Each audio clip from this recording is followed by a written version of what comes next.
una parte, un par de textos, el capítulo 1, verso 22 y 23. Capítulo 1, verso 22 y 23, dice así la palabra del Señor.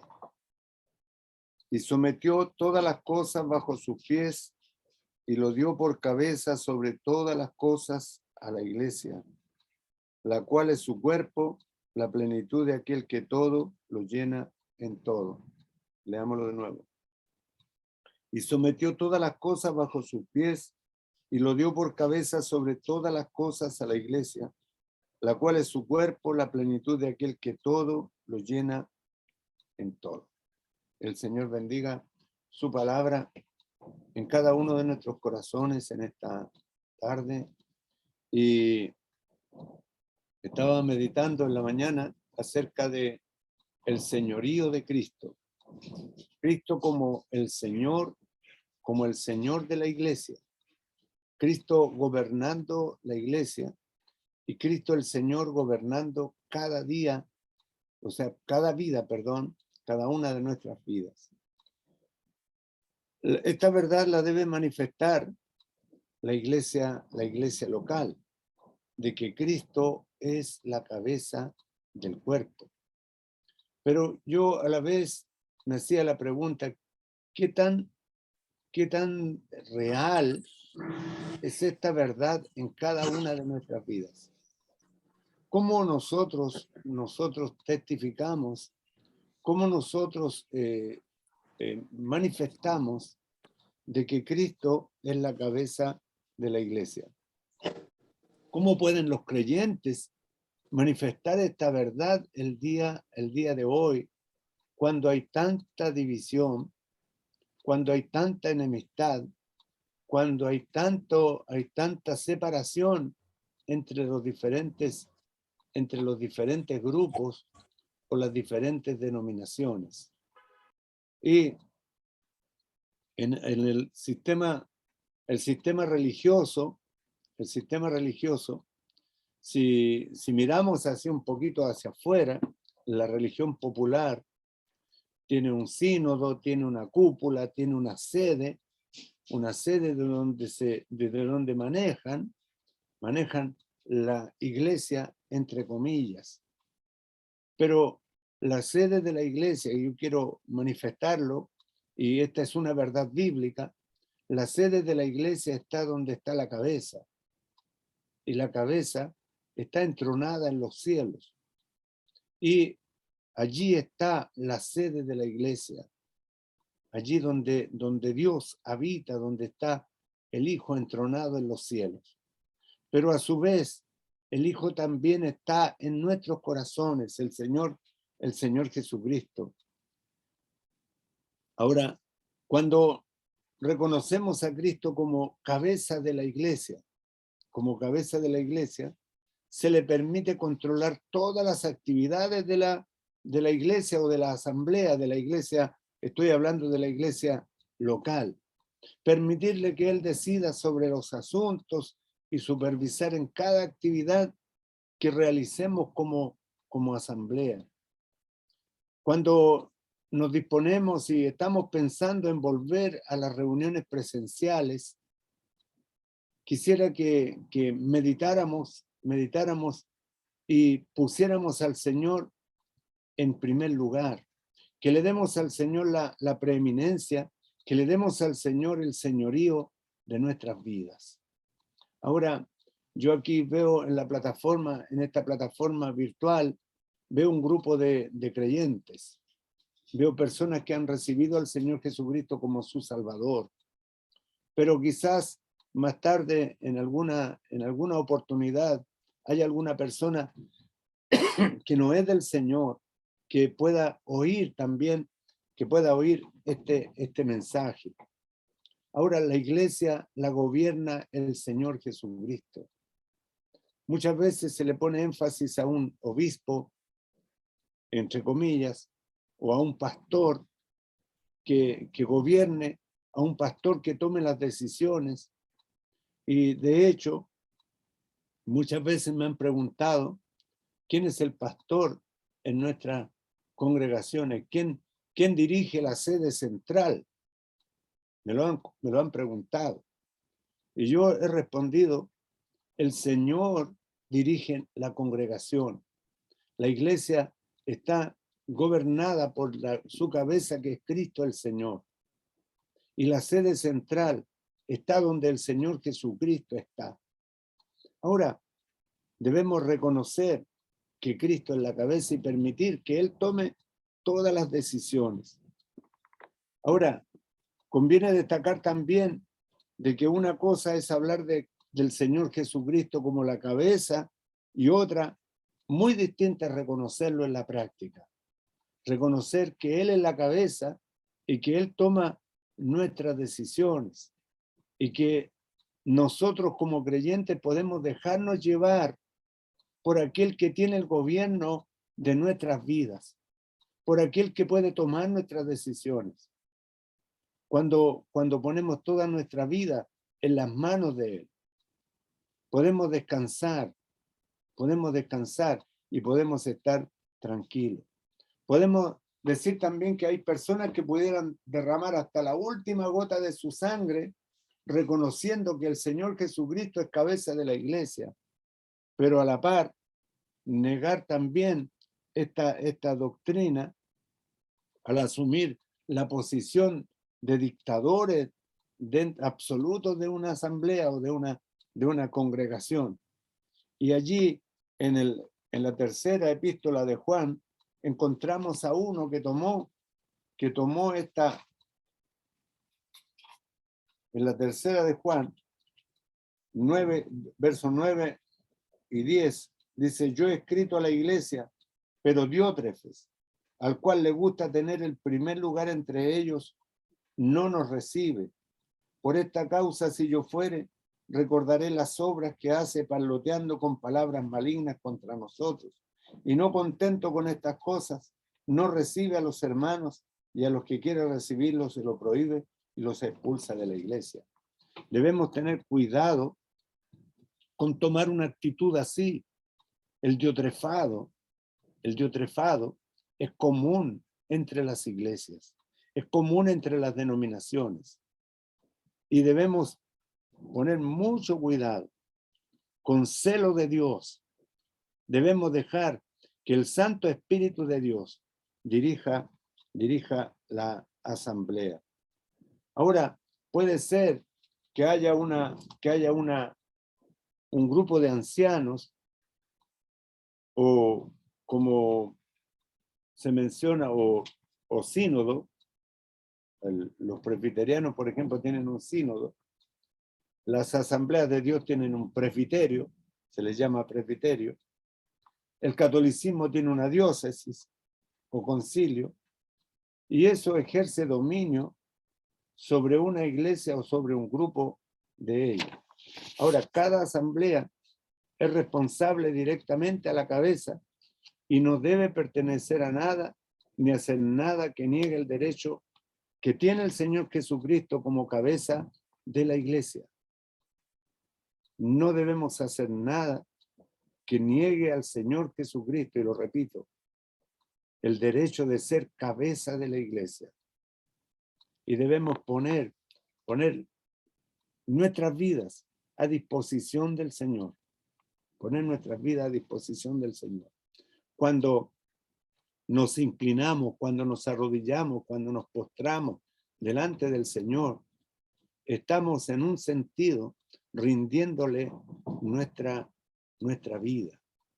Ahora, como Cristo es cabeza, como Cristo el Señor es cabeza de la iglesia, debemos tener una práctica también en lo que es la recepción. Esta es una verdad importante, y el deber de la asamblea es presentarla correcta y fielmente. Recibir a los hermanos.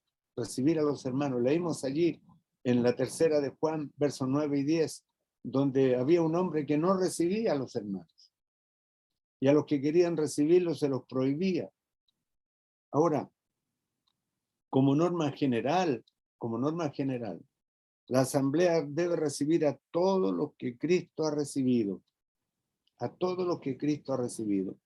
Ahora, podemos decir que en esta plataforma virtual hay hermanos de diferentes lugares.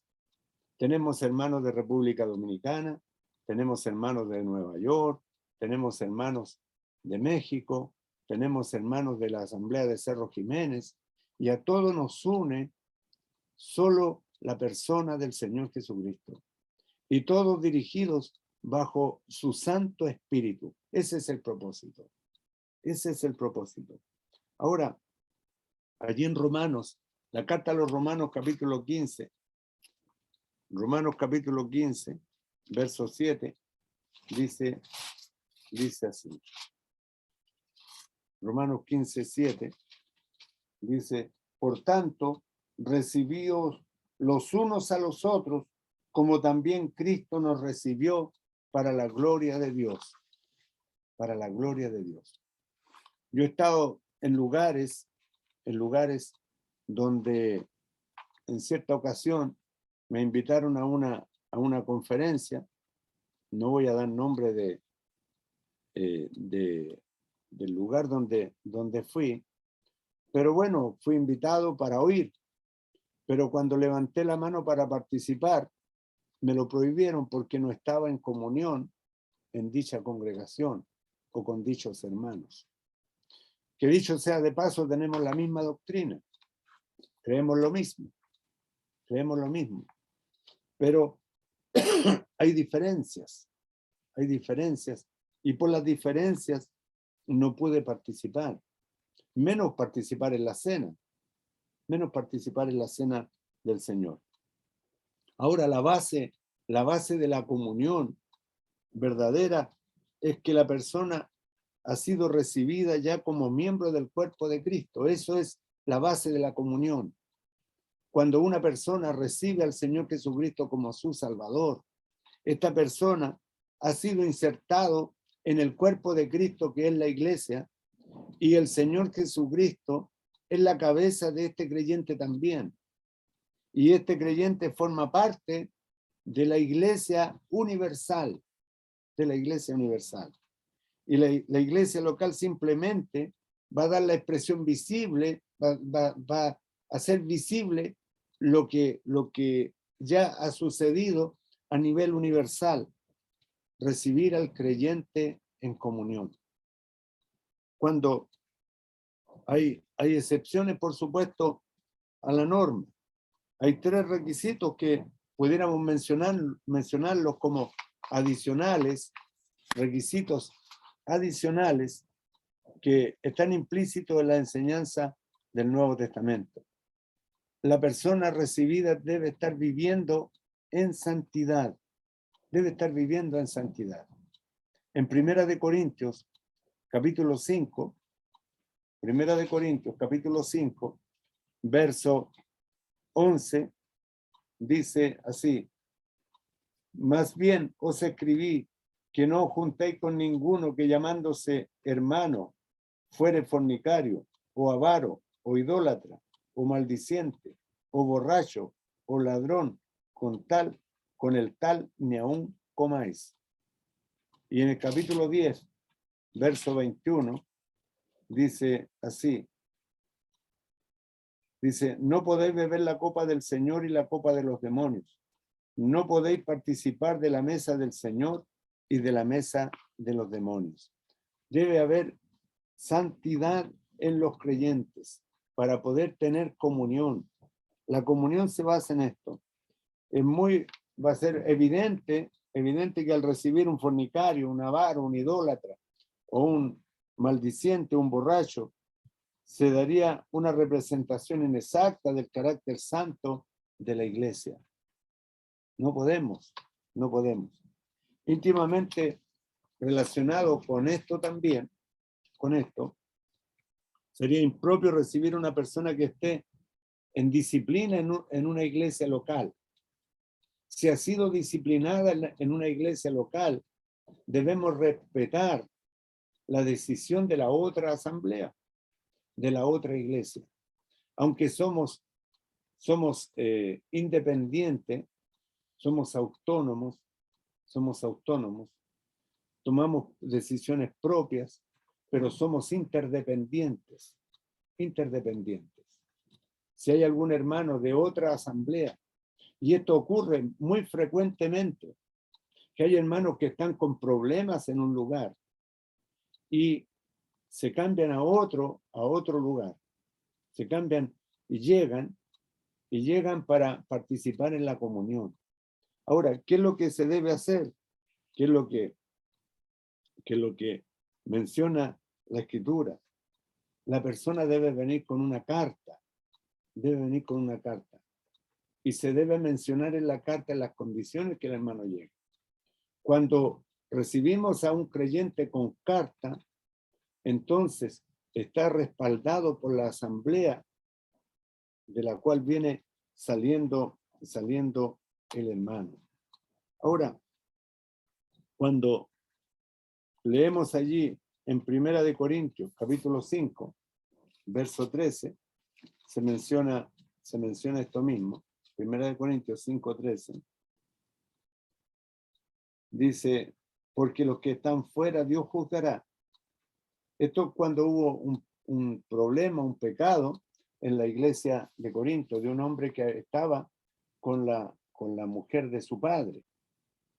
Se había acostado con la mujer de su padre. Y había sido puesto fuera de la comunión. El excomulgado o aquel que está fuera, mientras no sea restaurada la comunión con el Señor y con su pueblo, hay que tratarlo como un gentil y publicano, es lo que nos muestra la Escritura. Cuando se pone un hermano fuera de comunión, se dan los pasos que están allí expuestos en Mateo capítulo 18. Quizás pudiera ser un tema también, la disciplina, los pasos de la disciplina. Y finalmente, la persona debe ser sana en cuanto a la doctrina de Cristo para poder entrar a la comunión.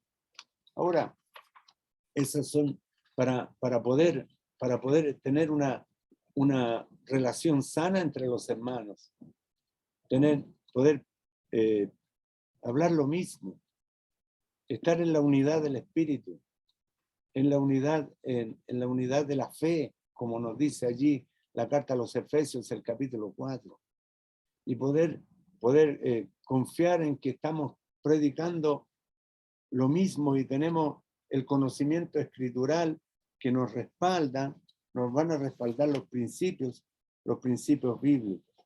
Ahora, cuando la Escritura nos exhorta también a recibir al débil en la fe, esto se refiere al cristiano que es demasiado escrupuloso en cuestiones sin importancia moral. Leamos en Romanos 14:12. Romanos 14:12 dice así.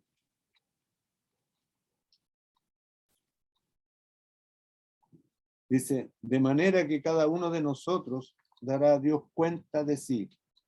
Así que ya no nos juzguemos más los unos a los otros, sino más bien decidir no poner tropiezo u ocasión de caer al hermano. Hay ejemplos que se pueden dar, y cuando alguien comía, por ejemplo, de lo que había sido sacrificado a los ídolos, cuando los hermanos compraban en la carnicería de carne sacrificada a los ídolos. Ahora, por motivo de conciencia, debían abstenerse. Ahora, si una persona, por ejemplo, hay lugares donde se prohíben alimentos, pero el Señor lo ha dado todo para poder disfrutarlo. Recibir sin excepción de persona. La Biblia nos prohíbe dar consideración espiritual o especial a los ricos, despreciando a los pobres, como dice allí en Santiago capítulo 2, verso 1 al 5. Leamos. En Santiago capítulo 2, verso 1 al 5. Dice, hermanos míos, que vuestra fe en nuestro glorioso Señor Jesucristo sea sin acepción de personas. Porque si en vuestra congregación entra un hombre con anillo de oro y con ropa espléndida, y también entra un pobre con vestido andrajoso, y miráis con agrado al que trae la ropa espléndida y le decís, siéntate tú aquí en un buen lugar, y decís al pobre, estate tú allí en pie, o siéntate aquí bajo mi estrado, no hacéis distinciones entre vosotros mismos y venís a ser jueces con malos pensamientos. Hermanos míos, amados, oíd, ¿no ha elegido Dios a los pobres de este mundo para que sean ricos en fe y herederos del reino que ha prometido a los que le aman? Así que debemos hacerlo sin acepción de personas, sin acepción de personas.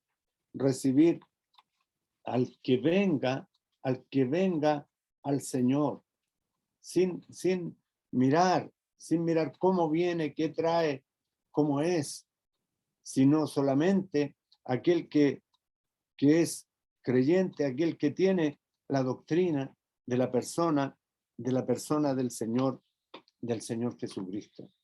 Ahora, cuando estamos en una reunión, yo sé que esta es una reunión de evangelio, pero he querido compartir estos pensamientos en cuanto al señorío de Cristo, que el Señor sea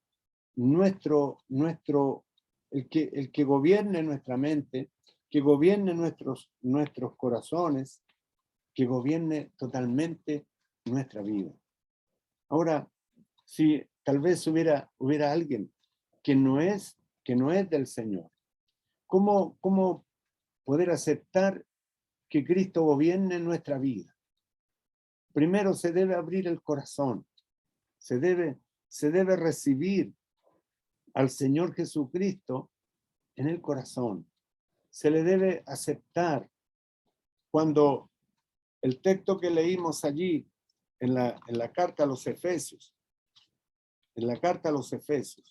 el capítulo 1, verso 22 y 23, dice que el Señor Jesucristo ha sido dado por cabeza sobre todas las cosas a la iglesia.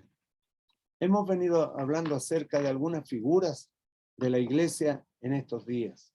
Hemos venido hablando acerca del sacerdocio del creyente también, y que tenemos un sumo sacerdote que es Cristo Jesús el Señor, un sumo sacerdote que nos convenía, pero Él es cabeza de la iglesia. Y cuando vemos el escenario mundial, cuando vemos que las cosas se están poniendo difíciles en Europa, y vemos que la venida del Señor está a pasos agigantados, Creemos que el Señor viene y viene pronto, y es necesario alzar nuestros ojos, es necesario poner la mirada en las cosas de arriba donde está Cristo sentado a la diestra de Dios. Es necesario considerar a aquel que sufrió tal contradicción de pecadores contra sí mismo, para que nuestra vida cambie de rumbo. Quizás necesitamos que tener un momento en nuestra vida que nos detengamos para postrarnos delante del Señor, para rendirnos delante de Él, para decirle que Él gobierne todo nuestro ser. Y quizás si usted no es del Señor, en esta tarde usted pueda decirle: Señor, soy un hombre o una mujer que ha pecado, te acepto, te recibo como mi Salvador. Y quizás, tal vez usted ande lejos de la persona del Señor, que esté viviendo en la provincia apartada. Y es tiempo de volver a la persona, del Señor, confesando nuestras culpas, confesando el pecado, poniéndonos a cuenta con el Señor. La Escritura nos exhorta y nos dice: venid luego, dice el Señor, y estemos a cuenta. Si vuestros pecados fueren como la grana, como la nieve, serán emblanquecidos. Si fueren rojos como el carmesí, vendrán a ser como la blanca lana, como la blanca lana. Es ponerse a cuenta con el Señor. La Escritura nos dice, si confesamos nuestros pecados, Él es fiel y justo para perdonar nuestros pecados y limpiarnos de toda maldad. Y en estos días he estado pensando profundamente en lo que es la iglesia del Señor. Lo que es la iglesia. Somos su cuerpo, somos el rebaño, somos el templo, como lo veíamos en las reuniones anteriores. Y quizás en estos días pueda ser que la iglesia sea arrebatada del escenario de esta tierra. Que el Señor nos levante en un abrir y cerrar de ojos y ya estemos para siempre con el Señor. Puede ser que no veamos muerte los creyentes de esta generación. Puede ser. O puede ser que el Señor nos llame en este día para ir hasta su presencia. Es por eso que se debe estar a cuenta. Es por eso que debemos poner nuestra mirada, poner nuestra vida en las manos de la persona del Señor Jesucristo. Ahora, ¿cómo saber si somos salvos o no somos salvos? La Escritura nos exhorta allí en la segunda carta a los Corintios, dice, examinaos a vosotros mismos si estáis en la fe, o no conocéis a vosotros mismos que Jesucristo está en vosotros, a menos que estéis reprobados. No debemos hacer un examen, debemos mirarnos, hacernos lo que la Escritura llama, o lo que en el buen concepto, una introspección, un análisis interno, hacer un viaje al interior de nuestro corazón, como lo hizo allí Isaías en el capítulo 6, cuando él se miró a sí mismo y dijo, ay de mí que soy muerto, porque siendo hombre inmundo de labios, habitando en medio de un pueblo que tiene labios inmundos, han visto mis ojos al Rey, Jehová de los ejércitos. ¿Cómo podemos saber si una persona es salva? Podríamos discernir, tal vez,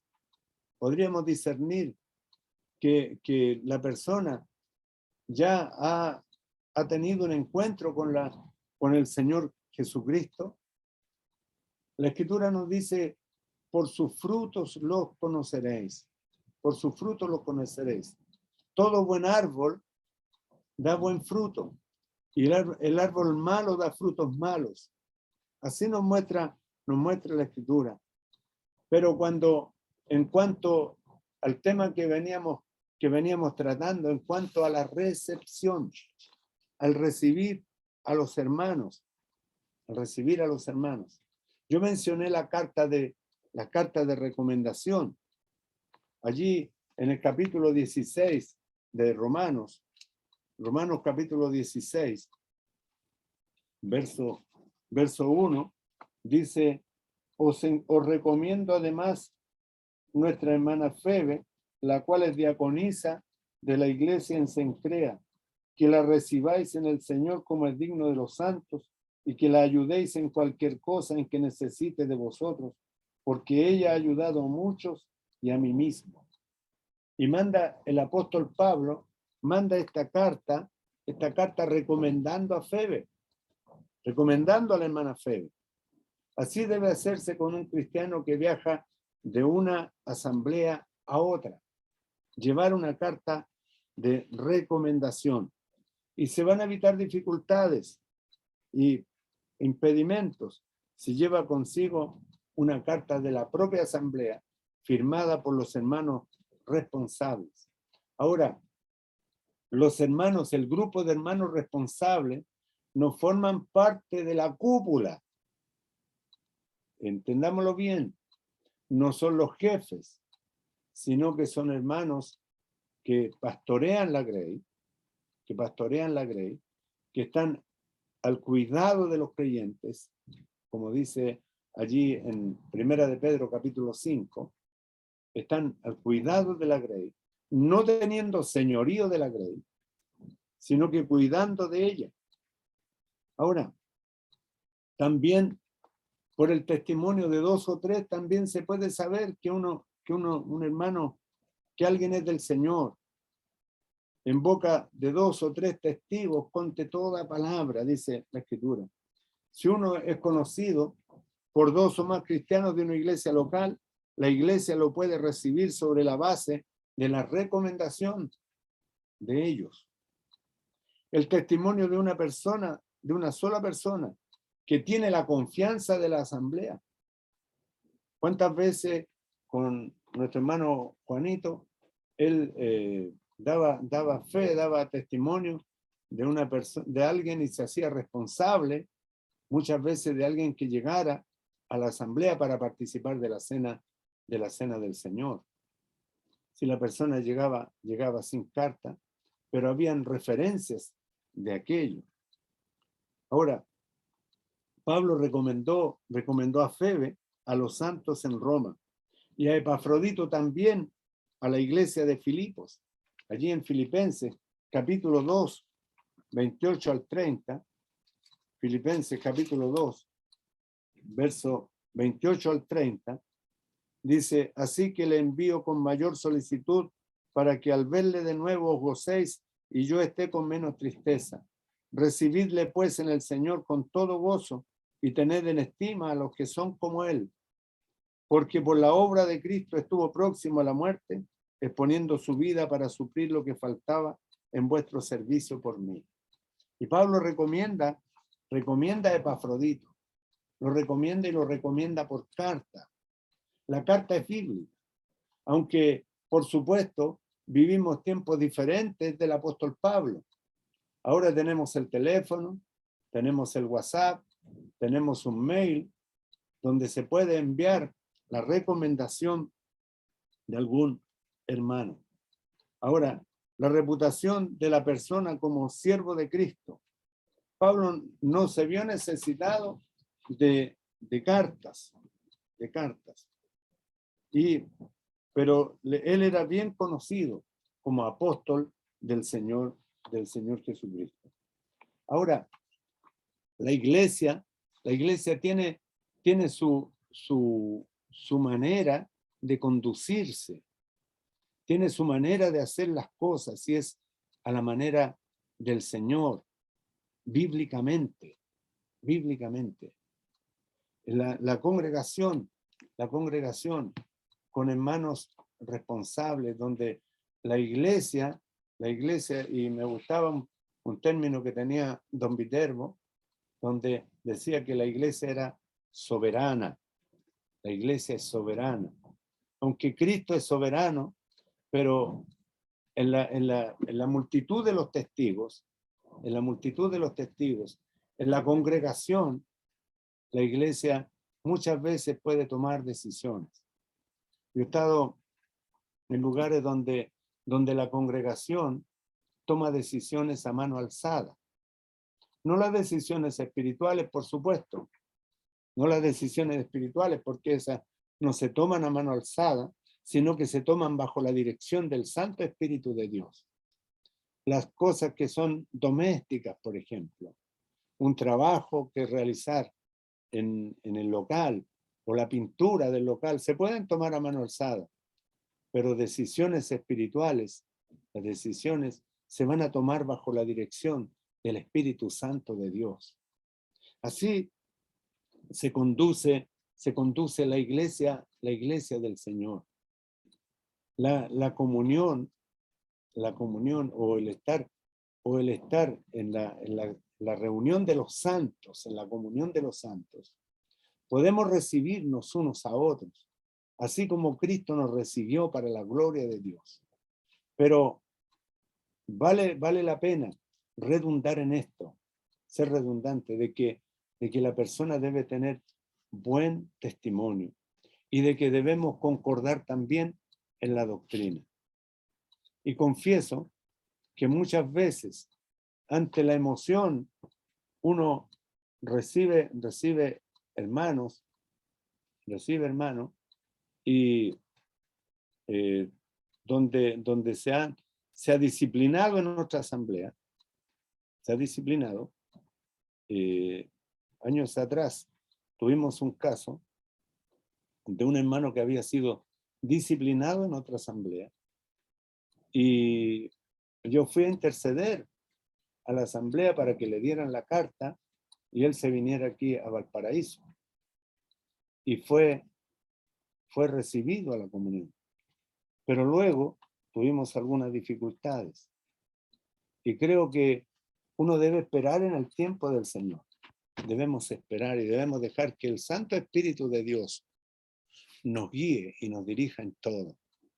La iglesia es del Señor. La iglesia es el cuerpo de Cristo. Cristo es la cabeza. Y nosotros, mire, ante la gran responsabilidad de los hermanos que estamos por delante en una obra, por así decirlo, en esta responsabilidad tendremos que dar cuenta. Allí en Primera de Pedro, capítulo 5, Primera de Pedro, capítulo 5, dice así: ruego a los ancianos, y aquí ancianos está en plural, a los ancianos que están entre vosotros, yo anciano también con ellos, y testigo de los padecimientos de Cristo, que soy participante de la gloria que será revelada. Es Pedro el que está hablando. Apacentad la grey de Dios, que está entre vosotros, cuidando de ella, no por fuerza, sino voluntariamente, no por ganancia deshonesta, sino con ánimo pronto, no como teniendo señorío sobre los que están a vuestro cuidado, sino siendo ejemplos de la grey. Y cuando aparezca el príncipe de los pastores, vosotros recibiréis la corona incorruptible de gloria. El príncipe de los pastores.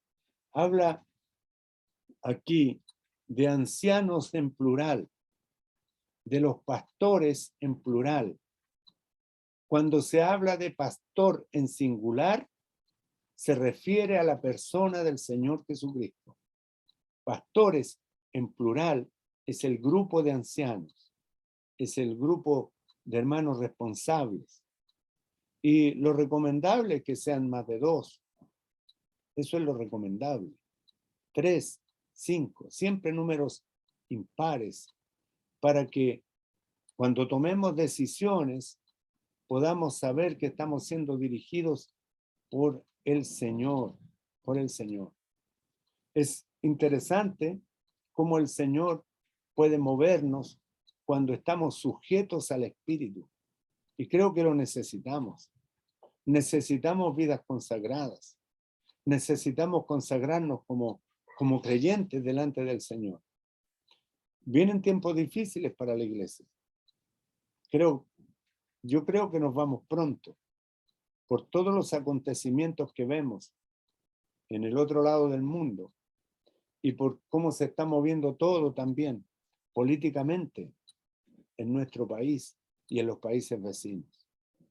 Creo que nosotros llegará el día en que tendremos que dar testimonio de la persona del Señor públicamente y sufriremos por eso, sufriremos el rechazo, pero el Señor debe ser glorificado en nuestras vidas y debemos reconocerle a Él como nuestro Señor, el Señor de nuestra vida, y que nos postremos y que digamos como Samuel: habla, Señor, porque tu siervo oye.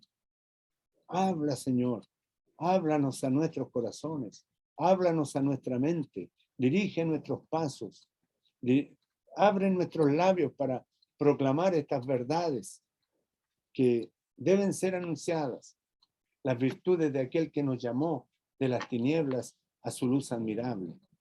La iglesia debe anunciar a Cristo, debemos vivir a Cristo. No debemos ensalzarnos nosotros mismos, sino que el Señor Jesucristo debe ser exaltado. Ese es el propósito, porque el Señor Jesucristo viene y viene pronto. Vamos a orar al Señor y vamos a pedir a nuestro hermano Jorge, ese que está, nuestro hermano Jorge Leighton,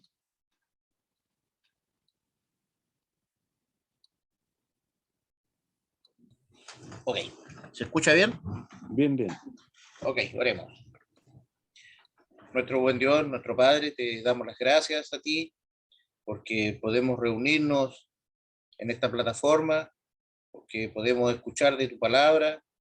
Nuestro Dios, que quisiéramos pedir que ella tenga cabida en nuestras vidas, que podamos aprender cómo conducirnos, en especial en estos últimos tiempos.